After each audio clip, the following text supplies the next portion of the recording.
Hello and welcome back to the Saints Squad Show. I'm your host, Dylan Sanders of Pelicans Roundtable and Saints Wire. And man, it's gotten to the point where I'm happy to talk about the Saints and not have to talk about the New Orleans Pelicans. I'm Darian Gray of Who Dat Dish, and I don't know how Chris Olave is not a finalist for Comeback Player of the Year. This is former Saints wide receiver Lance Moore, and I agree with Darian, but I was thinking more about that storm that's coming. I live in California, but I'm on my way to Mobile here in a couple of days. I'm scared.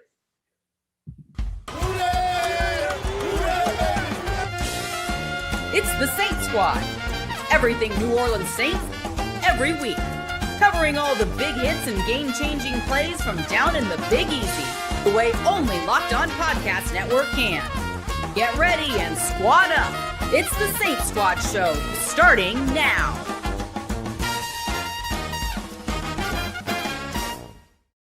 Howdy, Who Dat Nation. Welcome back to the Saints Squad Show, part of the Locked On Podcast Network, your team every day. Thank you for making us your first listen every Thursday and Wednesday. We have a unique group of experts here ready to bring you a fun and informative show on everything New Orleans Saints.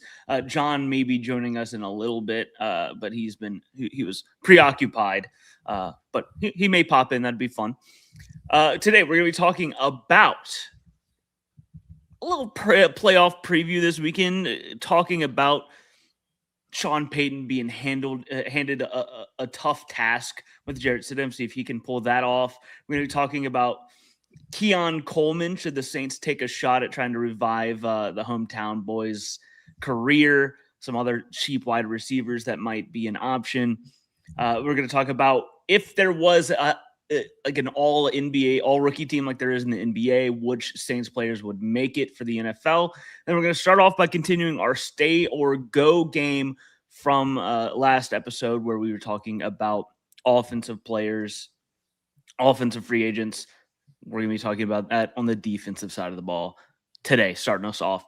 Crossover Thursday is presented by PrizePicks. Download the PrizePicks app today and you just go to Locked On NFL to get $50 in lineups after you play your first $5 lineup. All right, let's get into the game portion of today's episode where we're talking about defensive free agents and whether or not the Saints should prioritize bringing them back or letting them go in free agency. And I think we have to start off with the most intriguing one, in my opinion, and that is Alontae Taylor, defensive back. It's been talked about all year long. He wants to be paid like a boundary cornerback, but he's mostly a nickel. He's a little bit better on the inside. Could that cause some troubles? Start off with Lance. Should the Saints keep him or let him walk? Well, if I'm speaking from the general manager perspective, so obviously Mickey Loomis, it's dependent on how much that player is seeking. Right. I think he's an important piece to defense. He's a really good player. And I think that, like you said, playing inside in the slot is his best and most comfortable and effective position. But there are limits to how much money a team can spend on specific players at specific positions. If Alontae is harping on, I need outside cornerback $1, which I think is from like 20 to 30 million almost. I don't know that I'd be willing to pay that.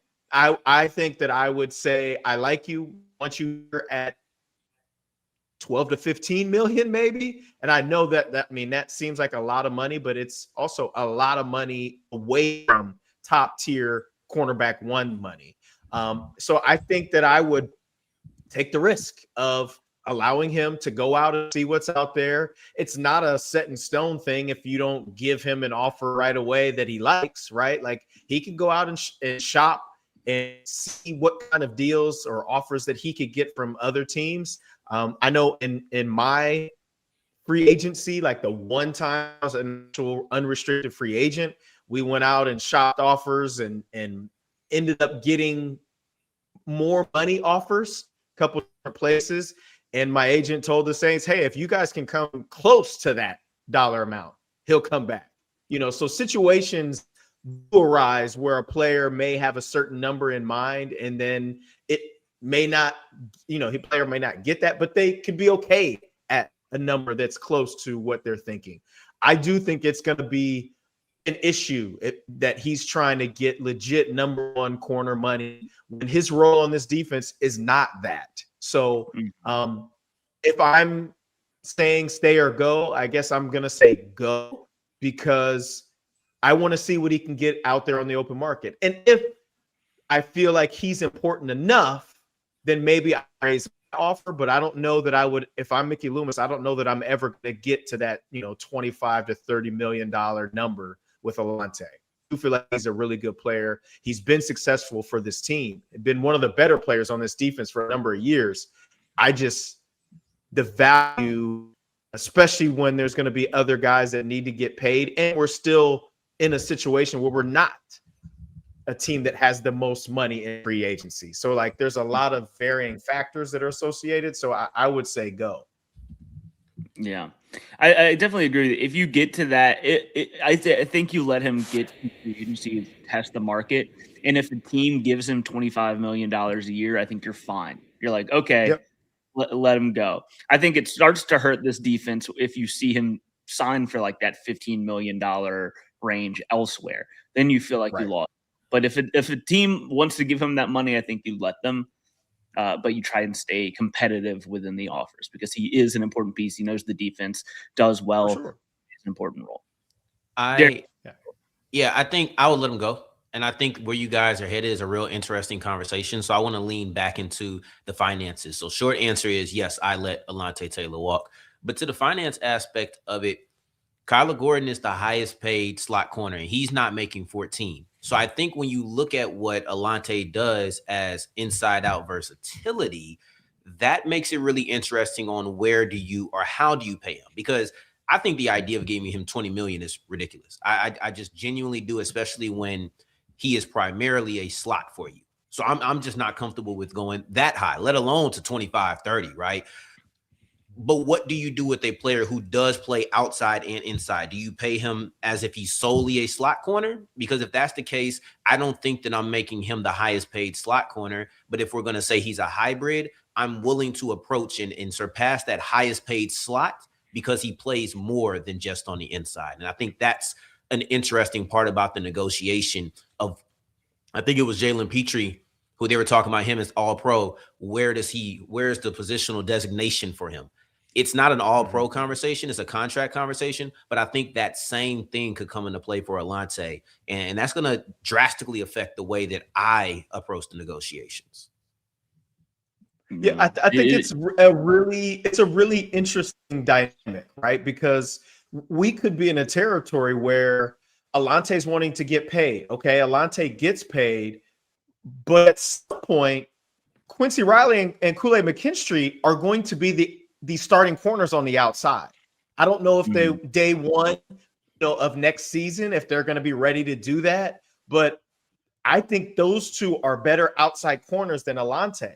And it can't be a situation where, well, we don't want to hurt Alante's feelings, so we're going to start him on the outside, and then a nickel, we're going to keep bringing Quincy Riley in. Well, all it takes is a couple times Alante getting beat down the field outside before they say, hey, this dude can't play outside. We have a guy that's better. And so then you put yourself in an even more tricky situation. Okay, we're paying this guy $20 million a year, and he becomes a part-time player for us. Sure, there are plenty of teams that will start in 11 personnel, or what normal people would say 3 wide receivers on the field, and Alante will be out there, right? But I think he's more of a inside player. I'm not going to say he's not an outside corner. He's more effective as a slot receiver. So I think his designation, let's just say they were to try to franchise him, right? They're going to say he's a slot or a nickel back, which I don't know what the difference is in franchise, and even there is a difference in franchise these days because I feel like it's always changing. But right. I'm in line with you, Darian. I don't know that he's worth that, honestly. I mean, like he's been really good. He's made plays, and I think the sacks always stand out because that's a different piece of his game that not all other slot guys have. And we would miss that if he is to walk. But I think there's a certain level that you're willing to go to. Now, look, I just to put a button in this. If we were the New England Patriots last year and we had a couple $100 million to spend, I say pay him what he wants. We have to spend the money anyway, right? The teams have to spend basically 90% of the allotted cap dollars anyway. And so you got to find guys to spend it on. And what better way to spend it on than your own guys, as opposed to bringing guys from outside the building, your homegrown guys, your guys that you've drafted. But we are not in that position. We have that type of money to spend in this coming up, free agency. So I just think it's smarter business to say go. And before you get to the next person, I know you have one more. I think one thing Lance said that's very important, I want to stress, is the idea of Quincy Riley and Kool-Aid McKinstry probably taking over outside, and eventually Alante just becomes a slot guy. Think about what you want to pay him if he's just a slot guy. I'll say that very briefly because I thought that was a great point that should be repeated. Yeah, and I definitely did want to spend the most time on Alante just because I think that is the most interesting and he's the biggest question, biggest talking point. We can talk about a couple others. I'll go with an easy one. Cam Jordan. Keep him. Keep him. Bring him home. Same with Demario Davis, who I believe is entering free agent with a void year. Contracts are a little bit past my brain capacity sometimes. Well, so that DeMario is going to be a little more interesting because of the void year. If he signs a new deal, I believe money gets pushed out again, which isn't necessarily the greatest situation for this team, as we know. Pushing money out into years that are upcoming, especially when you're supposed to be getting cleaner in your books as you operate. So that's just something to look out for. And maybe they have an agreement with them that he's not going to try to like break the bank or break the team, which I don't think at this point he would. I think Cam is a different situation. Not that he's going to break the bank, but I think that they're going to offer less than that he's worth. And what he's worth in 2026 dollars might not align with what he thinks he's worth. So that'll be an interesting situation. Hopefully they come up with a fair number that both sides can agree on. And I wonder if they do something similar with Cam that they did last year where he had a lot of incentives. I wonder if or if he says, no, I hit those incentives last year. I did it. I need more guarantees going into this season. That'll be an interesting, the negotiation of it all is interesting. I wish I could be on the fly on the wall, but I think the idea of incentives similar to 2025 would probably be something that the Saints would implore. And I think it would be something that Jordan tries to avoid.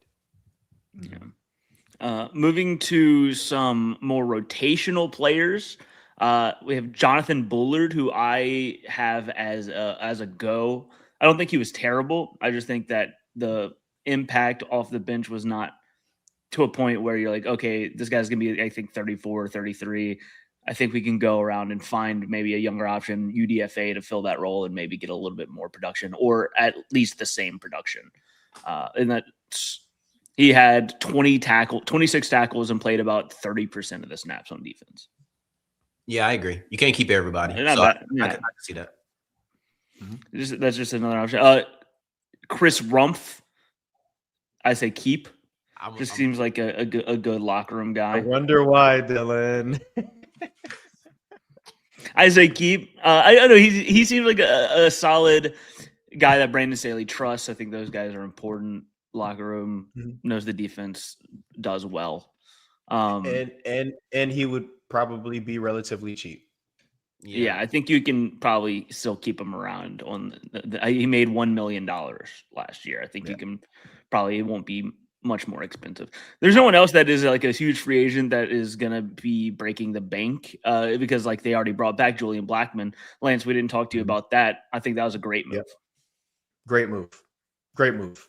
A player that's been super productive, especially on the ball. You definitely need those types of guys on your defense to create turnovers, and it's disappointing what happened to him last year. I think they saw the vision of what the defense could be like if he were healthy, and that's to me why they brought him back, because and it's not like he's an old player, right? He's still a young guy, and will have plenty of juice to be a big and important part of this defense. And it also gives them, I think, a little more versatility as far as where they play Jonas Sanker, how they're going to deploy Eric Reed.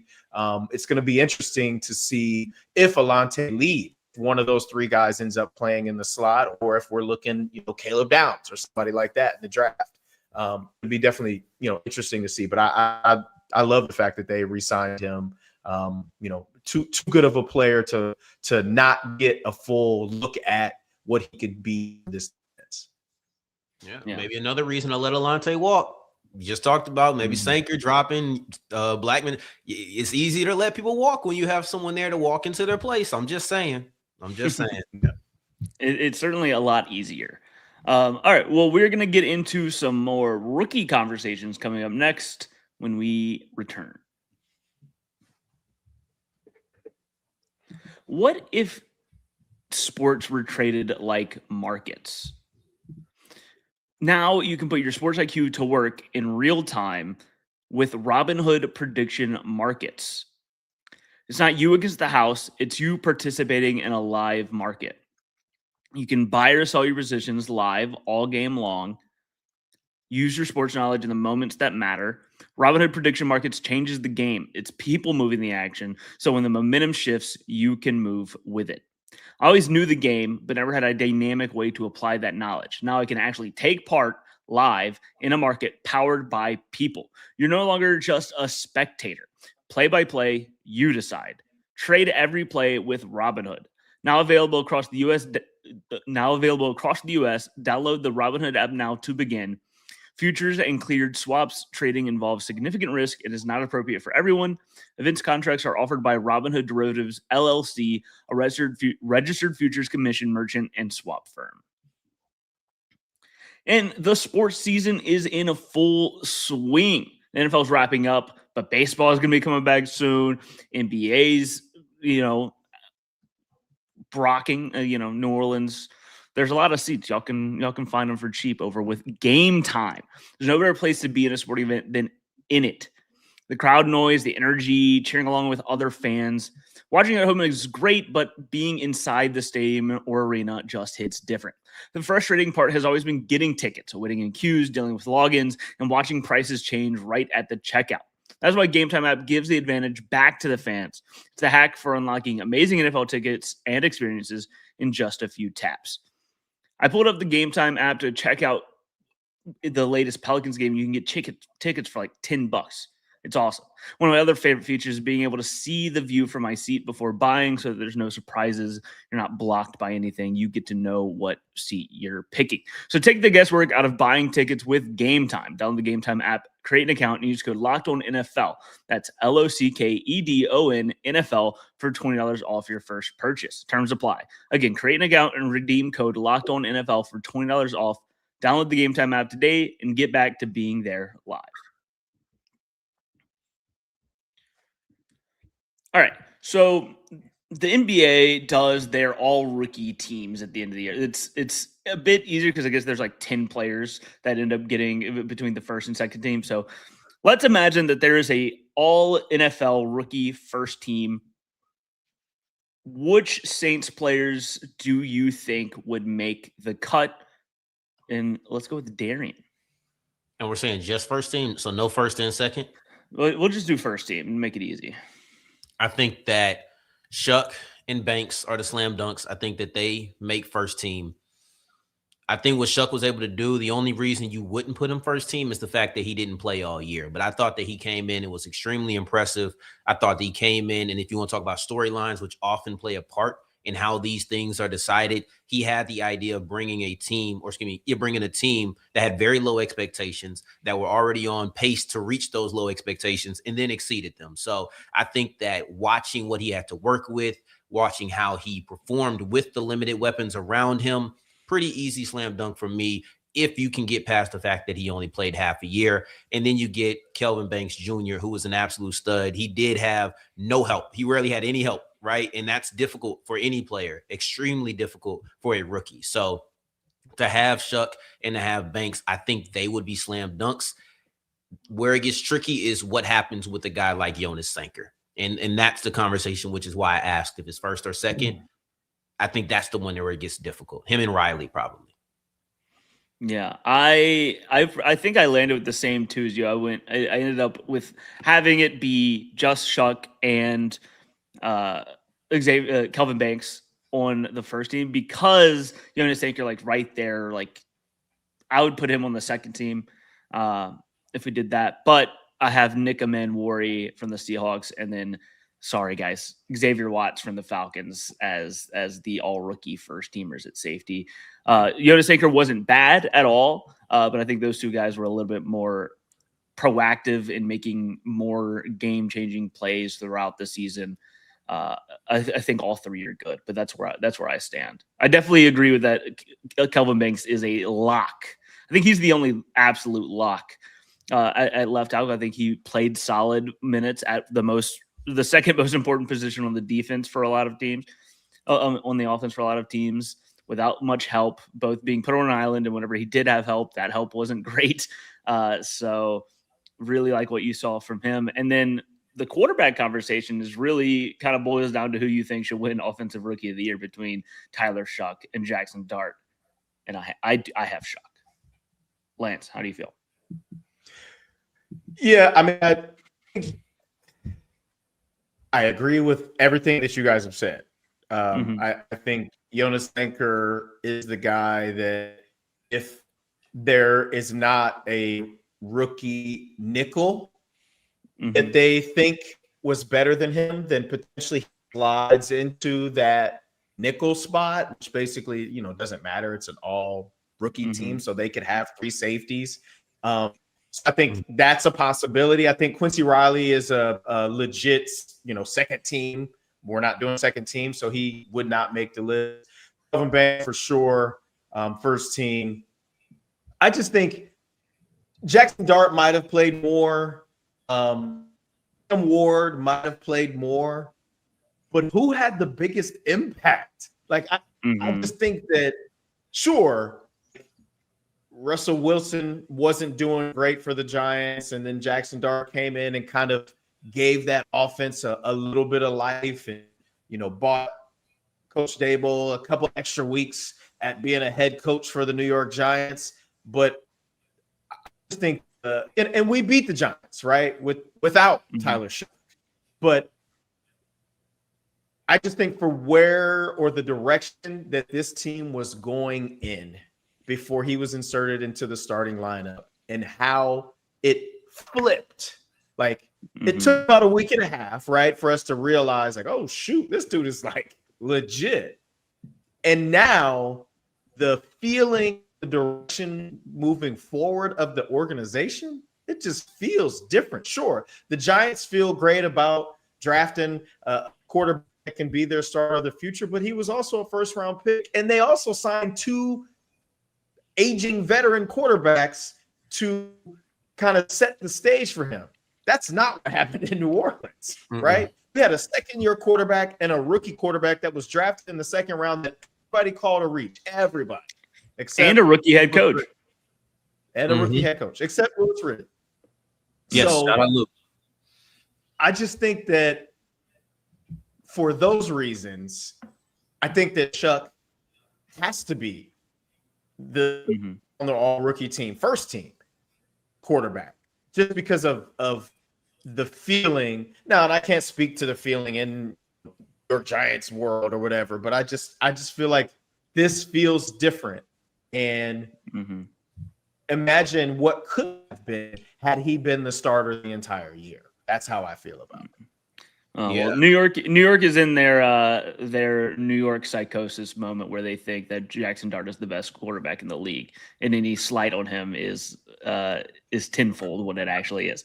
But let me add to that. I would even say Cam Ward is probably the guy who felt more impressive. The number two guy who felt impressive to me. Like I felt like Cam Ward was a player who showed a lot of flashes, showed a lot of, and obviously we're not all the way in Nashville or New York, and of course there's different things, but when I look at and hear about Cam Ward, I feel like I hear more glowing remarks about him than I do Jackson Dart post Cam Scatterable, right? Like once Cam left, it felt like everything kind of went downhill for that team as well. So don't talk to me about the idea of Jackson Dart versus Tyler Shuck. If your quarterback can't really perform well when his first running back goes down, my guy's playing with his fourth and fifth running back. He's playing with his fourth, fifth, sixth receivers. Like, losing Malik Neighbors, huge. Losing Cam Scatterable, huge. I get it. Don't want to downplay those things, but specifically at the running back position, we're the one team you can't come talk to and say, how did you perform when this guy left? That's all Tyler Shuck did his rookie year. So absolute slam dunk, in my opinion. The idea of even talking Jackson Dart versus Tyler Shuck after year one, I'm not hearing it. Maybe in year two, things change. That happens a lot. But year one, that goes to Shuck. Yeah, it is. It's also like, oh yeah, so maybe he did play fewer games than Cam Ward or Jackson Dart, but he had the most wins. And I know wins aren't like a complete quarterback stat, but the way that all these three teams are set up, I think it's impressive that he ended up with more wins than either in less games. I mean, I don't see any other way to put it. Yeah, sure. It's not a quarterback stat, but if you take him out of the lineup and put Spencer Rattler in, are we winning those games? I don't think so. No. I agree with you. Not a quarterback stat. Yeah. He surely played a lot of moments, big moments. Yeah, okay, he won more games, great. But what did it look like? Were we winning games in spite of him? Or were we winning games because of? I think we were winning games because of how he played. Yeah, it's hard to look at a stat like wins without the eye test, but the eye test says it was Tyler Shuck. It was Tyler 100%. Shuck, absolutely, without a doubt. And yeah, I don't know. I feel the same way about this conversation that I do about the rookie of the year. I think it should be Tyler Shuck over, definitely over Jackson Dart, who seems to be the other option at quarterback. Poor Cam Ward, because I think he looked good. I came away from the Saints Titans game really impressed with Cam Ward and what he could do, because that team, talk about having no help. But Ted McMillan, I think, has a better argument for sure than Jackson Dart does in terms of who should win it, if not Shuck. Yeah. Does he have better? We got a couple minutes to kill. What do you think about the idea of Shuck versus McMillan? Not on as far as taking the Saints, like who's on the Saints roster, but just the idea of rookie of the year. To me, it feels like quarterback versus playoff. To me, playoff and full season, of course. I mean, yeah, 70 catches, 1,000 yards, 7 touchdowns on a playoff team. It's very impressive. The full season. I don't know. They're neck and neck. It's hard for me. It's hard for me to really argue, but I don't know. It's hard for me. I think it's sure, like, stats are great, and I think the number one receiver is supposed to have 1,000 yards, right? Like that to me is like the minimum. And nowadays it's 17 games, so it's like just under 60 yards a game. While that sounds like it's not a lot, it is difficult to do. I only did it one time in my entire career. Well, basically twice if you add those 2 seasons together. But one time I did it. So it is hard to do. And I'm not trying to downplay what he was able to do. I think he's a legit number one receiver in the NFL. Maybe he gets it because he did over the entirety of the season. I'm having a tough time arguing that his impact was greater than Tyler Shuck's. And maybe that rookie of the year award is not handed out based on impact, right? It's based on production or team. How did you make your team bet? It could be all those different things, and he would be well within his right to win that award. Maybe I just don't want it to go to a Panther. Maybe that's part of it. But yeah, I mean, again, I will say, like, it would have been incredible to see this guy play the whole season to see what he would have been able to do. No. I look back at the last wide receiver to win it, and he won it over – it was Garrett Wilson winning it over Brock Purdy and Kenneth Walker that year. But he had 83 catches for 1,100 yards and 4 touchdowns. And Brock Purdy was kind of similar, I'd say, as a rookie to Tyler. He came in late, won 5 games. He didn't have the loss. He had a great rookie. I think that's a very similar conversation. So it kind of could be used as a point of recency with the voters, where their heads are at. But I definitely lean Shuck. Obviously we're obviously a Saints podcast, but I do think that what Chuck did was more impressive.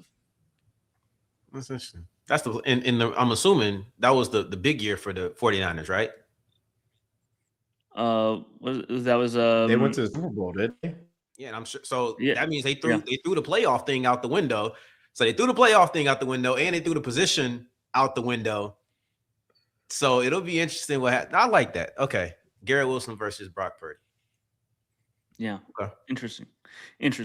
All right. Well, when we come back, we're going to be talking about some wide receivers that could help Tyler Shuck go from being an offensive rookie of the year candidate to an MVP candidate, maybe. Just more help. That'd be awesome. Coming up next. I talked a little bit earlier about contracts being over my head. I think taxes are even more complicated. I can't even speak right, let alone do my taxes. Tax season doesn't have to take over your life. This year, TurboTax is making it easier than ever to just hand things off and move on with your day. With TurboTax full service, you can have your taxes done for you by a trusted local expert, start to finish, without the stress or the guesswork. I can guarantee you it is what I'm going to be doing instead of trying to do it myself. Instead of spending hours trying to figure out forms, you can meet with a local TurboTax expert in person or even connect online if that helps you better. They handle everything from W-2s to self-employed forms and work to get you every single deduction that you deserve. You can upload your documents, go about your day, and get updates right in the TurboTax app. It's a huge time saver and gives real peace of mind knowing an expert is handling it. For a limited time, you can have your taxes done by a local TurboTax expert for just $150, all in. If a TurboTax expert didn't file for you last year, just file by February 28th to get that $150 mark. Take taxes off your plate and get back to your life. Visit turbotax.com/local to book your appointment today.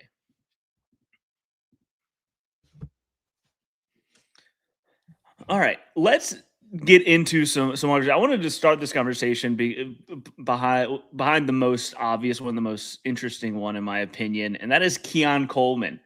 I have never seen one TikTok do more damage to a man's career than that cookies or whatever thing did to Keon Coleman. Now nobody takes him seriously.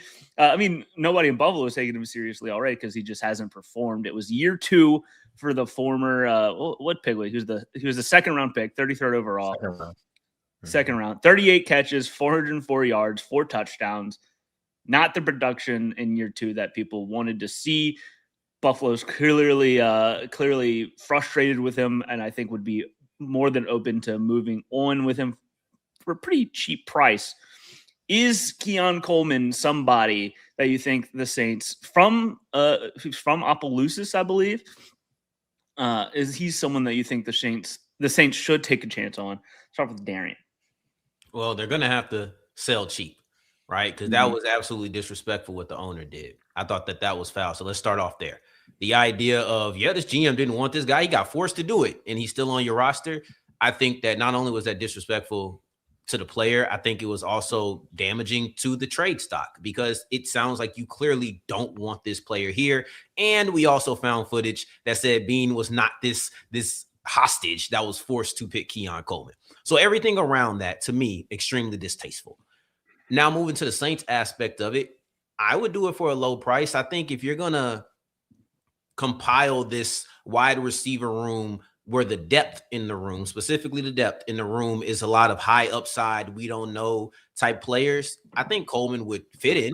He's a guy who had high upside. He's somebody who has shown some flashes throughout, but has never had the consistency. You want to see some of those discipline things improve because he's been a healthy scratch because of coach's decision through discipline, all of that.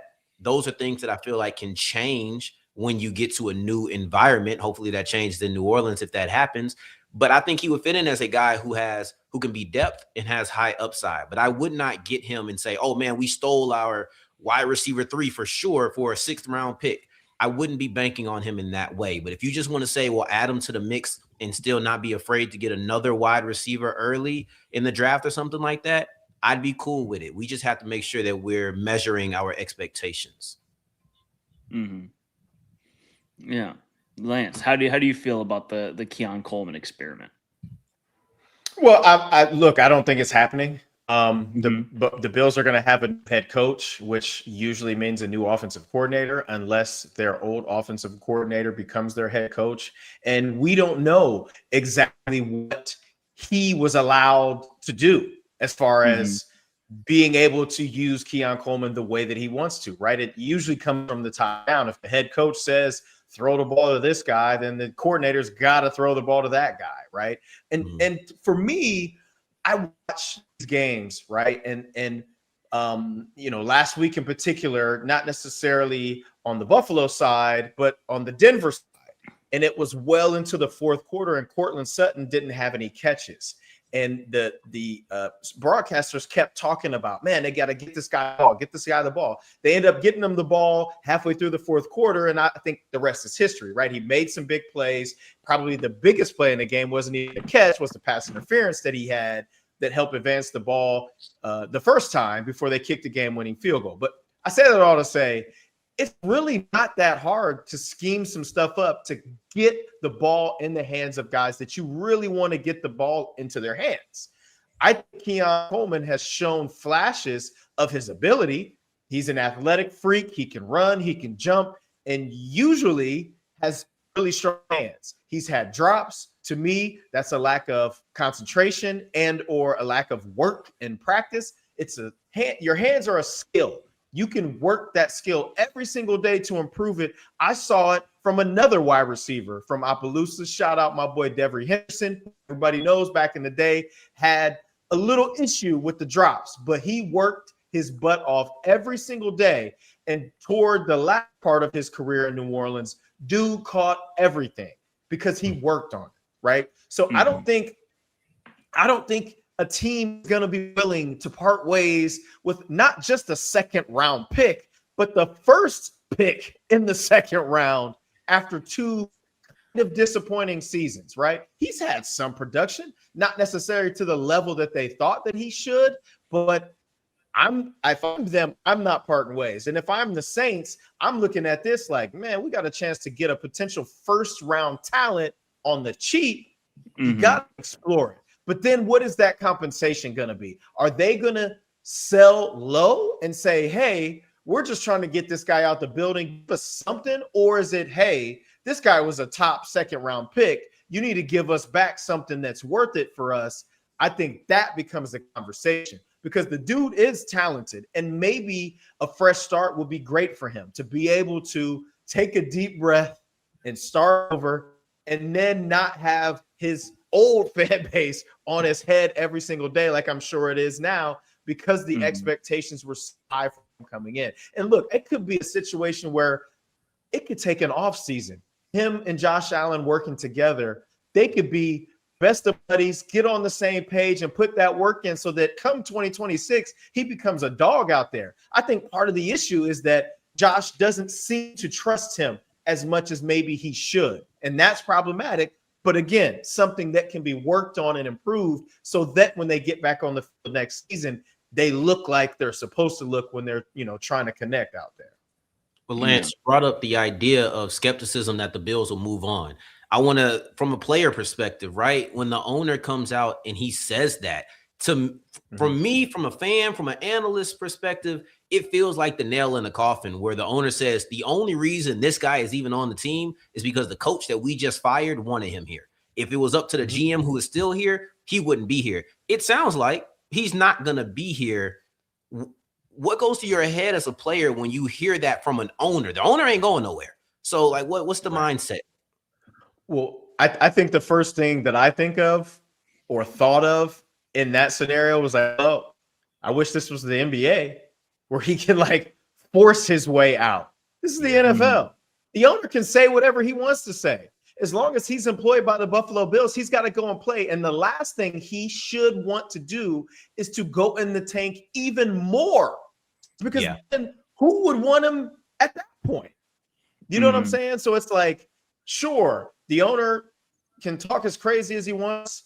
That owner is probably not the craziest talking owner. I think there's a guy down in Dallas that talks even more crazy than anybody, and constantly not only throws his players under the bus, but throws his coaches under the bus too. But as long as those guys' paychecks say Dallas Cowboys, there's really not anything that you can do about it. So yes, it would hurt a person's pride and their ego and maybe piss them off a little bit. But at the end of the day, the owner isn't all the way wrong. Dude's got to go and play better. I think he would admit, yeah, bro, I got to play better. Like that. They pay me to be the top guy. I have not been the top guy. I got to go out there and do better. So then maybe the owner will give him some praise at that point. Or maybe the owner just won't say anything about him. But the reality is there's not really much he can do. You are employed by the Buffalo Bills until you are not. I'll throw out some other names that are there. There's not a ton of like cheap options. I want to shift this into, I'm seeing some names that are a little bit bigger swings, and whether or not y'all think that the Saints are in a spot where it's worth it to maybe explore not trading this year's first round pick, but a little bit more value to take a chance on a guy. The names that are coming up are AJ Brown. Don't say AJ Brown. Don't say AJ Brown. Are you out? Are you out? Are you out on AJ Brown? The reason I'm out is because you're getting ready to pay Chris Olave. So then a team that's getting ready to get some money here in the next couple of years is going to be handcuffed because their two receivers are making close to $60 million a year. I just don't think you can do it. I think he's a good player. I think he could help this team.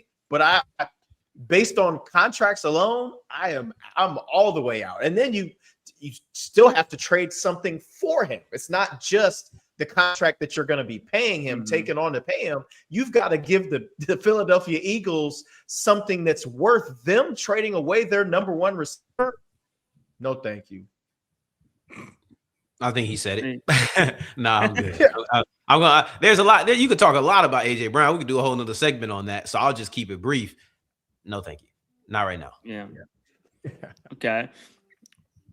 Similar case. Younger guy, 2 years left. Seems to be, rocky. Is a Brian Thomas Jr. who is popping up more in trade talk just because of the down year of loaded wide receiver room in Jacksonville. I'd be more okay with that, but still, I think with what Lance is talking about, the money to Chris Olave, a lot of this is just realizing, man, the Saints don't really have a ton of options in terms of trade targets.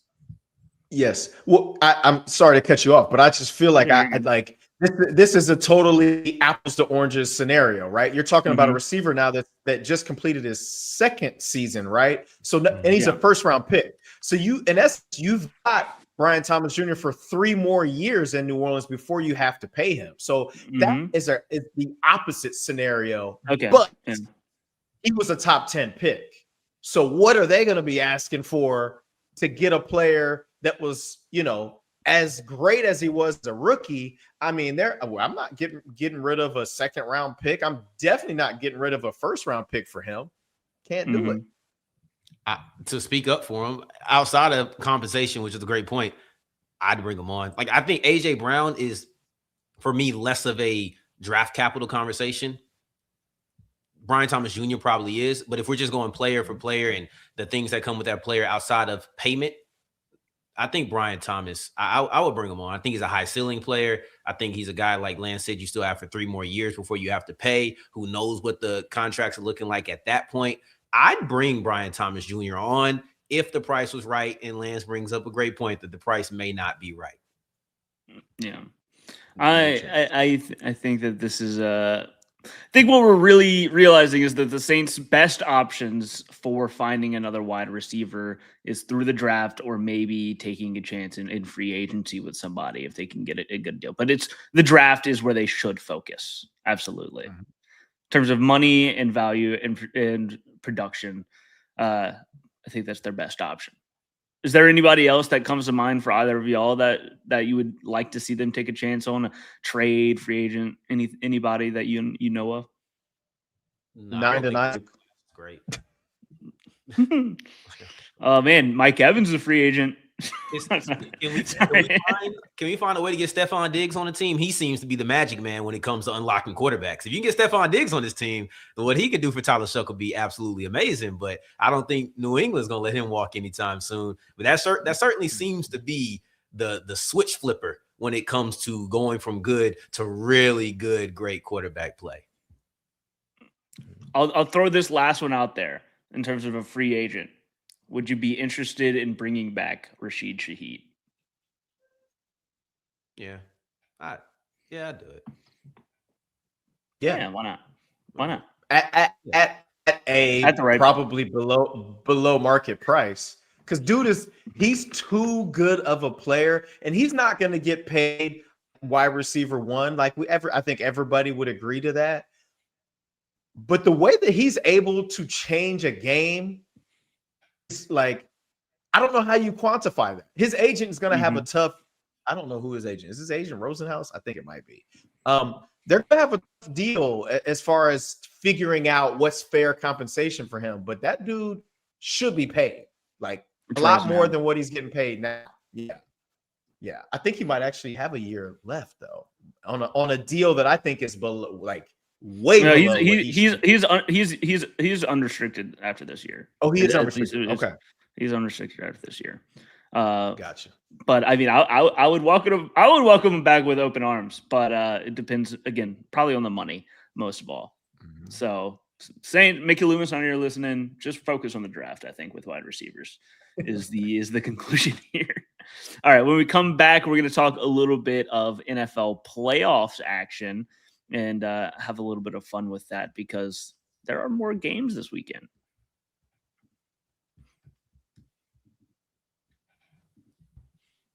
Playoffs? We're talking about playoffs. No, we're talking about Indeed, the top hiring service out there on the market. If you ever hired someone who looked good on paper but wasn't the right fit, you know how important that is.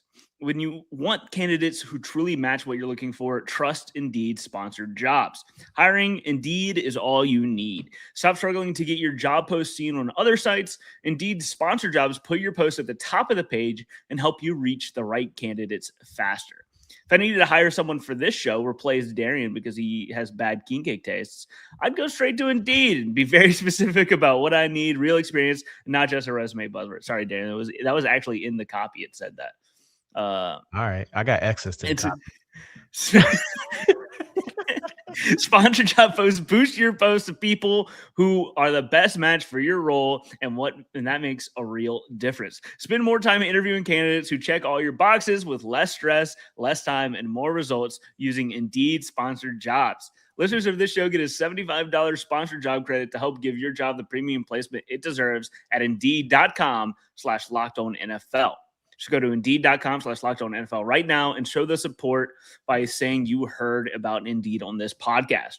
Terms and conditions apply. Hiring, do it the right way with Indeed. All right, let's close out the show by talking a little bit of playoffs. There's a couple of former Saints scattered around this playoffs, but I think the biggest one and the biggest conversation is about Sean Payton. That's why I wanted to bring this up. I wanted to go to Lance with this. You've played for Sean Payton in the playoffs. Maybe talk a little bit about playing for Sean Payton in the playoffs. And do you think that he is equipped to pull off this, what would be an upset over the Rams with a guy like Jarrett Stidham at quarterback? You mean an upset over the Patriots? Over the Patriots. Yeah, sorry. When I saw that Bo Nix was out, I didn't freak out at all. And I don't think it's for obvious reasons, right? Like most people say, like, oh my God, the quarterback, like this guy has only played, or his last pass was like in 2023. Sure. His last ball that he threw was 2 seasons ago. But let's not forget, these guys throw every single day. This guy is a backup quarterback in the NFL.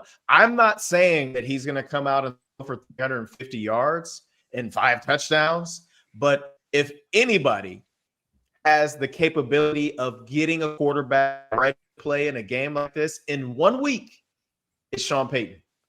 Why do I say it? Sean is one of those obsessive preparation guys. One of those guys that's going to turn over every leaf, that's going to cross every T and dot every I. Like, he is not going to sleep until he knows that he's got the right game plan, right? Now, he's got to go out and feel the flow of the game.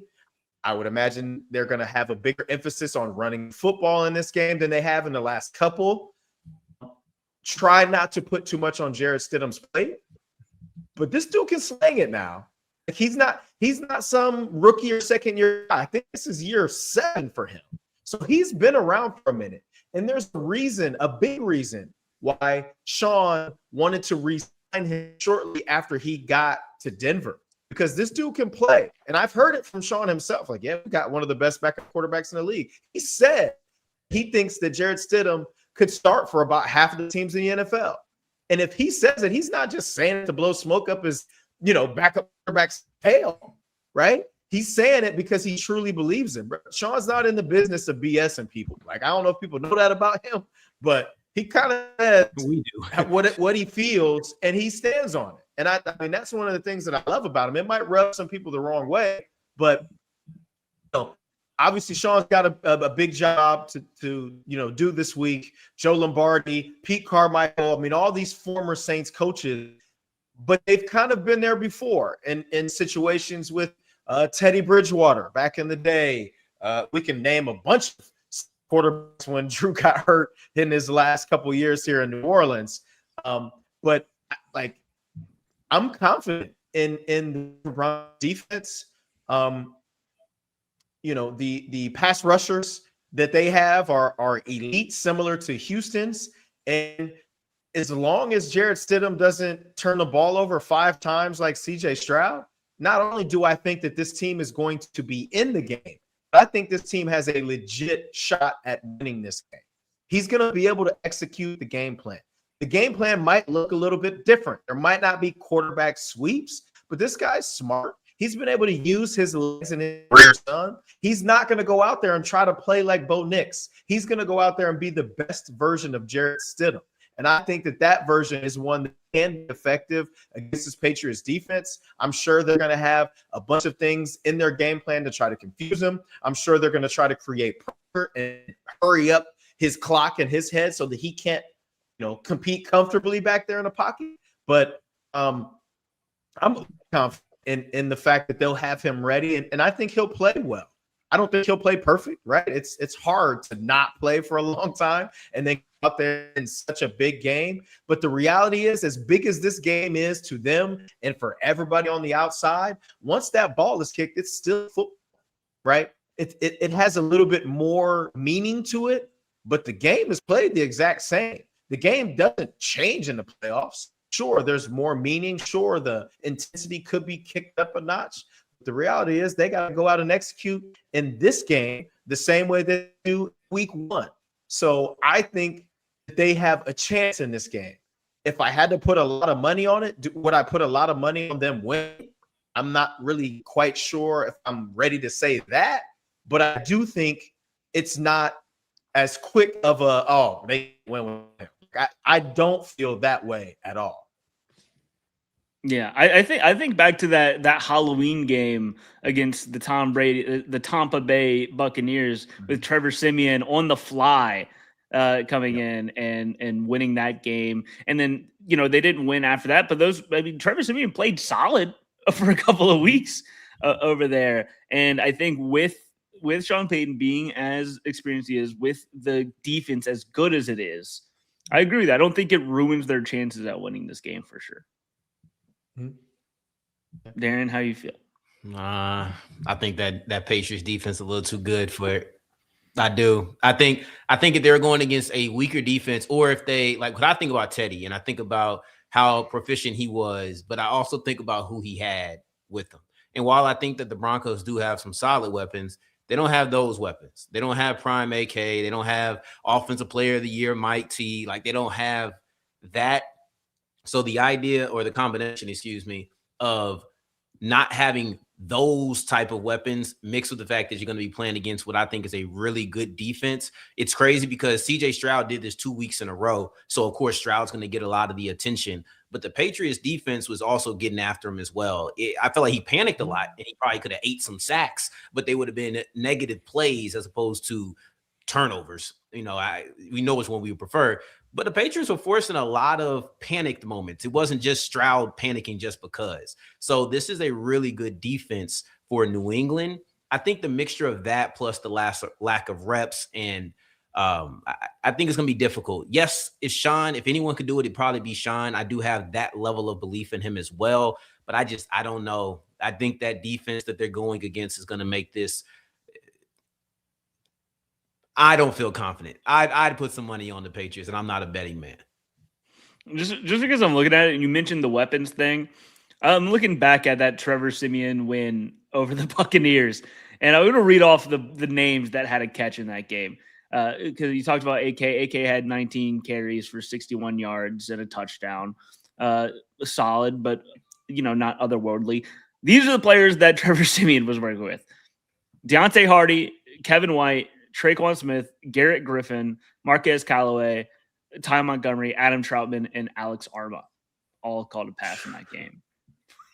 Crazy. And you know what? Denver has better options than that. I know it's not 1-to-1, but it's just like, I don't know. I trust Sean Payton to make the most out of the situation. And, I think I'm still going to pick them to win. I think I'm going to pick the Broncos. I have faith. I think they're going to do it. Shout out to Jarrett Stidham. Something that I never thought I would say, honestly. Going back to his time with the Auburn Tigers. And then quickly we can talk about the other one, Seahawks Rams, which I might be even more excited about just because that's, that might be the game of the year. Two really, really good teams. They've already played, but with these stakes, it's going to be a ton of fun. Rashid Shaheed was a game changer in their last game. Excited to see if he can do it again. How do y'all feel about that one, Darian? Man, I think that I got to favor the Rams in this one because they won the first one, right? And then the second one was the Shaheed game changer. Mm-hmm. Mm-hmm. Okay. And it felt like they were on the way to win that one. And then that Shaheed moment just flipped everything on its head. I think Seahawks are playing phenomenally. I really do. But I feel like through watching them most of the time, it felt like the Rams had the edge in the first two games that they played. I expect this to be a very close game, and maybe it's another switch like that. Maybe that was the switch for this matchup, right? So now they get to continue that momentum. But I just feel like the majority of the time I watched these two teams head up, I thought that the Rams were the better team, but no more Seahawks slander. Last week I came and said I didn't believe in Samuel Darnold. I do. He didn't have to do a lot anyway because they have such a great run game, but I won't use Sam Darnold as the reason that Seattle loses this game like I did last week. I eat my words. It takes a big man to own up to their mistakes, and I will not own up to any of mine. Hey, it's okay, man. One day you get I'm a little older than you. I'm a little older than you, know what I mean? So you just gotta hit that mark, man. Yeah. Lance, how are you feeling about this? Well, going into this season, I picked the Rams to go to the Super Bowl, and while my former quarterback with the Detroit Lions, Matthew Stafford, I think will win the MVP this year.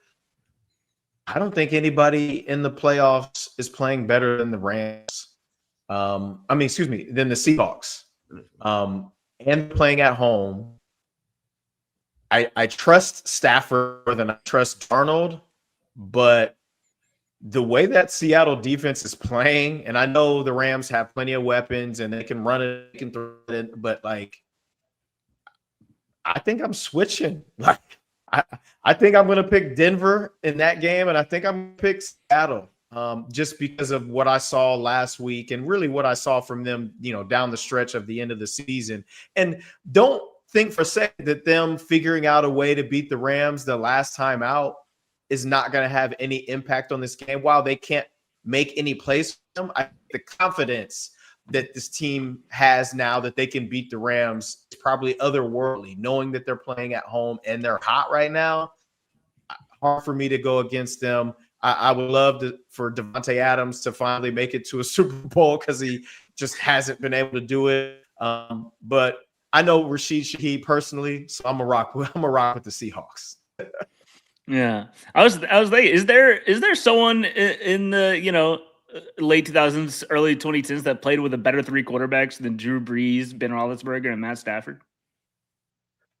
Look, man, I know how blessed and fortunate I was to be able to play with three legit Hall of Fame dudes, and I people all the time like, I was really lucky. Like, this is not a normal thing. Like, some guys, start out with a terrible quarterback, or they get a rookie quarterback that don't figure it out. Like, I was fortunate enough. But again, my rookie year, Saints quarterback was Aaron Brooks, who I don't think was terrible, but I don't think anyone would say that he was on the level of those other three gentlemen. So I was definitely fortunate. Aaron Brooks, I think, into the show take is the second best quarterback in Saints history. So, look, I'm with you. I ain't gonna lie, Dylan. I thought you were about to say something wild when you said play with a better three quarterbacks. Because I thought you were talking about Devontae Adams. And my mind was like, okay, Aaron Rodgers, Matthew Stafford, Derek Carr. I was like, what? No. What's going on here?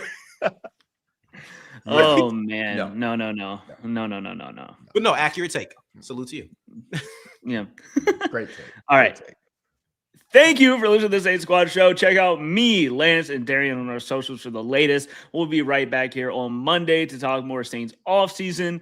And until then, check out Ross. He's not here today, but he'll be giving you all your up-to-date conversations about all things New Orleans Saints. Until Monday, have fun, watch some football this weekend, and go eat a king cake.